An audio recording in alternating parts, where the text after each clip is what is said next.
We'll continue our team coverage now with Fox 17's Megan O'Halloran, who's live this morning from the studios of WSM Radio.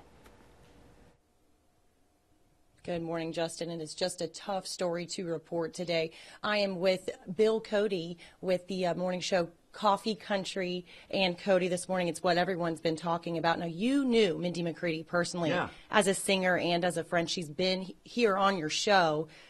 Her story shouldn't have ended like this. No, I think back, she and I came to town, I think the same year. I think she got here in '94, and it was a couple of years after that she started. In '96 was 10,000 Angels, and of course that's when we first remember seeing her on video and the popularity of the song and the things that would follow. Yeah, and it occurs to me that she's 7-8 years younger than Mindy, but to show you how generational music is, Carrie Underwood is among those who has said this morning in a tweet, "Hey, I grew up listening to Mindy McCready."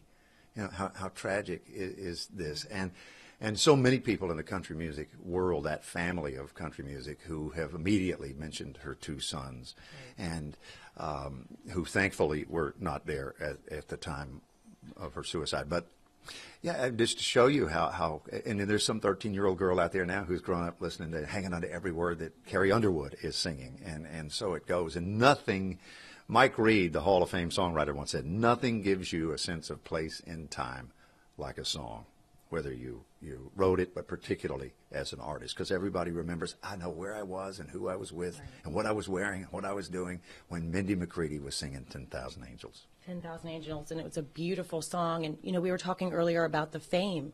Ended up being maybe a double-edged sword here. We saw her fight a lot of her battles publicly. She was on Dr. Drew's Celebrity Rehab.